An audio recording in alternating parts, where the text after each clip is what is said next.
Vayamos a los puntos que incluye la papeleta, los tres puntos principales, ¿no? Uno de ellos es reacción directa, reacción directa a la ley de reforma de la Seguridad Social que se votó en el Parlamento el año pasado y que en un proceso gradual, recordemos, sube la edad de retiro de 60 a 65 años. ¿Qué es lo que dice la papeleta? Textual: las personas tendrán derecho al acceso a la causal jubilatoria a los 60 años de edad y 30 años de trabajo o servicios, sin perjuicio de las bonificaciones y sistemas de cómputos especiales que establezcan leyes especiales y que resulten más beneficiosos para el trabajador. Entonces, primero, ¿por qué, no? Tres argumentos cortos, lo más corto posible. Primero, uno que tiene que ver con el sentido de la vida. Parece que me voy muy lejos, pero es fundamental, ¿no? No vivimos para trabajar. No vivimos para trabajar, trabajamos para vivir. Y eso hay un momento en que tiene que tener un cierre. ¿Para qué? Para que las personas desarrollen sus talentos y sus virtudes. La libertad tiene que ver, no es un estado mental, la libertad es una praxis, es una práctica histórica. La libertad implica tomar decisiones y hacer cosas con esas decisiones en condiciones del menor constreñimiento posible. Si yo quiero pintar un cuadro, intentar pintar un cuadro tan lindo como el que está a tus espaldas, necesito tiempo. Si quiero escribir poesía, si quiero leer a Renand, necesito tiempo. Si quiero criar ovejas, necesito tiempo. Y así podría seguir. Entonces hay un momento del tiempo de la vida que hay que liberarse de los constreñimientos laborales. La sociedad necesita de los constreñimientos laborales. Pero hay un momento que la persona está bien que lo deje de hacer y se dedique a expandir sus talentos y sus virtudes. Sobre eso creo que no hay bueno, pero tú me preguntaste. La discusión es por qué esa edad, ¿por qué ese cambio, no? Bien. Por ejemplo, mire, leo uno de los documentos que ha estado circulando del Partido Colorado.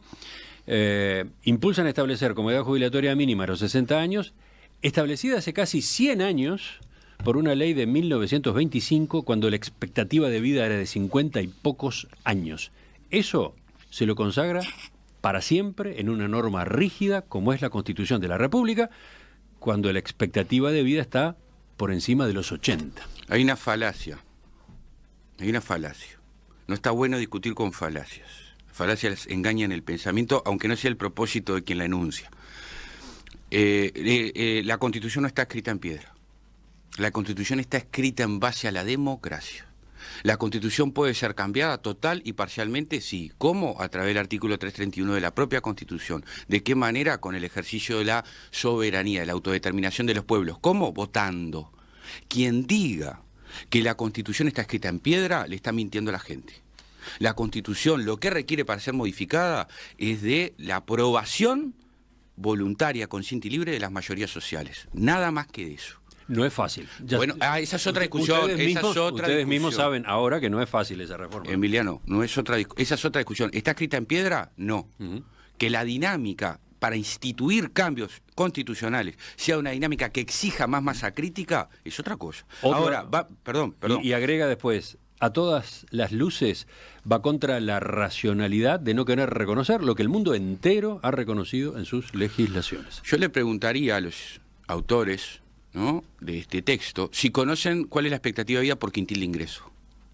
¿Es la misma la expectativa de vida de las personas del quintil de ingreso 1 y 2, o sea, del 20% más pobre que del 10% más rico? Y no lo digo en términos discriminatorios, porque la defensa de la vida está por encima de cualquier cosa. Lo digo en términos de constataciones sociológicas. ¿Por qué no hablan de eso? ¿Por qué no hablan de que los ricos viven más que los pobres y que los pobres no llegan a 80 años en términos promediales? Porque estaría bueno, porque hay un ocultamiento de información relevante para tomar la decisión. Colocar los 60 años como edad mínima para que la persona pueda elegir cuándo jubilarse. Acá de lo que se trata es de recuperar un derecho para el ejercicio de la libertad de las personas. A partir de los 60 tú puedes elegir si jubilarte o no. Por ejemplo, países de Europa que muchas veces toman como ejemplo, valga la redundancia, las personas ¿a qué edad se jubilan? A los 67. ¿Por qué? Porque a los 67 se jubilan con el 100% de su salario. Entonces, esta es una falsa discusión. Nosotros lo que estamos planteando es recuperar los 60 como piso, para que la persona pueda elegir a partir de ahí. Ahora, si la ley genera inducciones positivas. Pero hay que tener ingenio ahí, ¿eh? Hay que salir de la cajita, hay que desafiarse y pensar en el futuro en clave superadora. Si la futura ley genera inducciones positivas para que una persona se jubile con 67, 68, 69 años, por ejemplo, con incentivos monetarios y no monetarios, para que vos decidas libremente jubilarte a los 65 años. ¿Eso está mal? ¿Que la gente pueda elegir cuándo jubilarse está mal? ¿Por qué a partir de los 60 años? Porque desde el punto de vista de los más frágiles, desde el punto de vista de los sectores más pobres, desde el punto de vista de los sectores que tienen menos expectativa de vida, los 60 años es una edad razonable para que a partir de ahí puedan elegir cuándo jubilarse las personas. Pero además, quiero decir dos argumentos muy rápidos, porque esta reforma, la 20.130, fue una reforma muy bruta, Emiliano. No tuvo ingeniería social, no tuvo lucidez holística, mirada integral, y no tuvo perspectiva estratégica. ¿Por qué? Porque si no hay, a nuestro entender, una reforma de la seguridad social no se puede procesar al margen de otras dos reformas, que es la reforma tributaria y la reforma laboral. Qué distinto hubiese sido, Emiliano, si a los trabajadores nos hubieran propuesto jubilarnos, aumentar la jubilatoria en el marco de la reducción de la jornada, en el marco de un sistema que promueva el retiro parcial y progresivo. Te pongo un ejemplo, porque esto ya existió en la sociedad uruguaya. Yo soy docente antes de la dictadura, todos los daños que nos hizo la dictadura, todos los daños, uno de ellos es este. En secundaria, un profesor, en la medida que iba avanzando en su carrera funcional, iba aumentando de grado, iba descendiendo su cantidad de horas en trabajo en el aula. ¿Y acá para qué? Para dejarle espacio para que entrara un nuevo docente. Y ese profesor seguía ganando lo mismo y las horas que no tenía de aula las tenía que dedicar a la investigación de la didáctica específica, es decir, cómo enseño filosofía, para generar insumos para enseñarle a los nuevos docentes. Entonces, ¿qué hubiese pasado si con otra mirada estratégica, más holística, más integral, se hubiera planteado un aumento de la jubilatoria progresivo con una disminución de la jornada laboral y con un retiro progresivo que combinara, como sucede en otros países del mundo, ¿no? Combinara la continuidad laboral formal, con aportes y demás, con una jubilación parcial? ¿Por qué no se planteó eso? Porque no se nos escuchó cuando fuimos al Parlamento, no se nos escuchó cuando fuimos a la Comisión de Expertos, y ahora tienen que responder estas cosas quienes son detractores a nuestra iniciativa. Para seguir con este punto y con la discusión que ha generado, en este documento que se divulgó ayer del grupo Frente Amplistas por el No, se asegura: la reforma no consigue cumplir con su objetivo de que la persona pueda jubilarse a los 60 años. Ni la ley del gobierno ni este plebiscito solucionan el problema de quienes no podrán jubilarse a esa edad por no tener suficientes años de aportes, un problema que afecta a la mitad de los que hoy trabajan, sobre todo los de menores ingresos y peores condiciones laborales, especialmente las mujeres. Dos argumentos ahí. Tengo más, pero voy a dar dos por una cuestión de tiempo. Lo primero es que ese tipo de enunciado, en función de alguna de las personas que respeto humanamente, pero con las que difiero obviamente, tendría que empezar por una autocrítica. Este mismo enunciado, Álvaro García, Mario Vergara, O'Donnell, bueno, O'Donnell estuvo en cargo de gobierno, pero hay un montón, Isabela, un montón de los firmantes tuvieron cargo de gobierno durante los 15 años de gobierno progresista. ¿Esta realidad que ellos enuncian no existía en ese momento? ¿Sí o no? Existía. Pasaron 15 años con crecimiento económico, con poder parlamentario, porque tenían mayorías parlamentarias, y con incidencia institucional directa, porque estaban en cargo de gobierno. ¿Por qué no lo cambiaron? ¿Por qué ahora?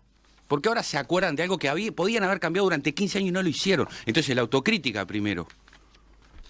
Porque es fácil endilgarle al movimiento sindical cuando pone una iniciativa propositiva en la sociedad que no resuelve todos los problemas. Por supuesto que no resuelve todos los problemas, y esto se concatena con lo que te dije al inicio, Emiliano. Esta reforma constitucional del artículo 67 de la Carta Magna no está en desmedro del diálogo social y no sustituye la necesidad de una reforma integral. Este problema que están enunciando en ese documento tiene que ver con lo que, a nuestro entender, con lo que venía anunciando antes. Una reforma integral de la seguridad social tiene que ir en el marco de una reforma laboral y de una reforma tributaria. ¿Por qué de una reforma laboral? Porque estos problemas, hoy en Uruguay hay más de 300.000 personas trabajando en la informalidad. Quiere decir que no trabajan, se levantan todos los días para trabajar y generar las condiciones para tener un ingreso que les permita vivir, porque son trabajadores y si no se mueren de hambre, pero están en la informalidad. ¿Por qué? Porque el mercado y las lógicas de mercado capitalista, en el sistema que vivimos, no genera el derecho al trabajo para esas personas, y las políticas públicas tampoco. ¿Es culpa de las personas que están en la informalidad no tener aportes a la seguridad social y no poder jubilarse? ¿Es culpa del BPS? ¿O es responsabilidad de las políticas públicas y una lógica deficitaria desde el punto de vista del mercado laboral para asegurarle el derecho al trabajo a esas personas? 170.000 personas desocupadas, 170.000 que se suman a las 300.000, más de 300.000 que están en la informalidad, casi 500.000 de uruguayos.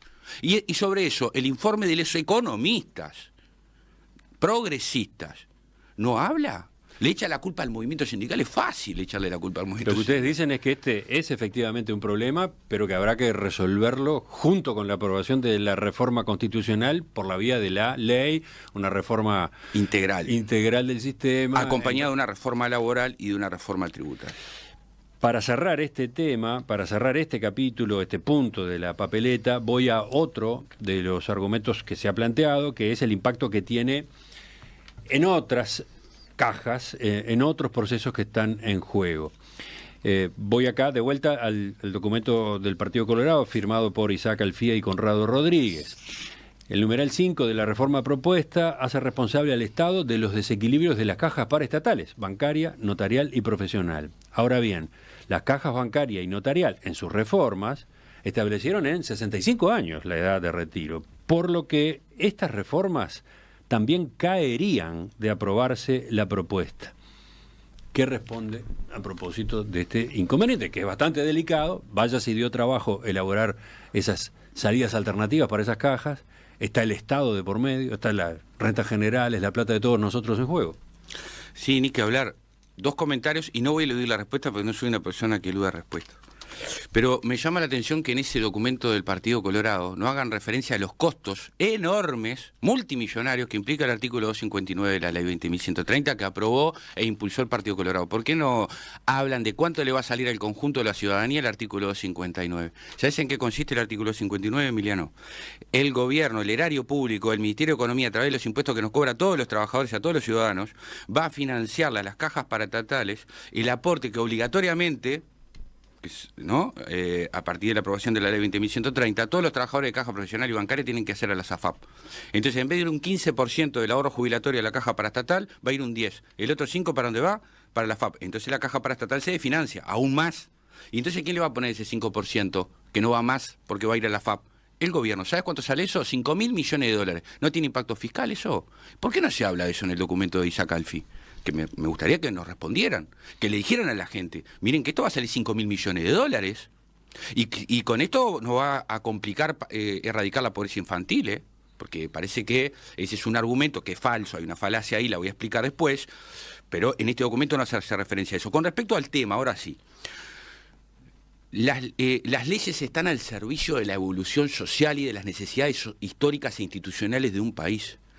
Obviamente que colocar 60 años en la Constitución tiene una contradicción con una parte de las enmiendas legales de las cajas paraestatales. Bueno, obviamente con lucidez, con construcción colectiva, con diálogo social, hay que generar las condiciones para adecuar la disposición constitucional a la realidad de las cajas paraestatales, que además... Por ejemplo, la salida para la caja bancaria contó con la aprobación de un sindicato. Sí, por supuesto. De un sindicato afiliado al PIT-CNT. Sí, por supuesto. AEBU estuvo de acuerdo. Sí, por supuesto, pero en el movimiento sindical no hay monarquías. AEBU estuvo de acuerdo y se lo respetó, y AEBU respeta la decisión de la mayoría del movimiento sindical. Recordemos que en la mesa representativa la votación a favor de esta papeleta fue de 44 a 10. 44 a 10. Hubo una minoría que acata y respeta la decisión de la mayoría. Ahora, yo lo que creo, con toda modestia, es que si esta reforma constitucional se aprueba por votación popular, las leyes a las que hacen referencia se tendrán que adecuar.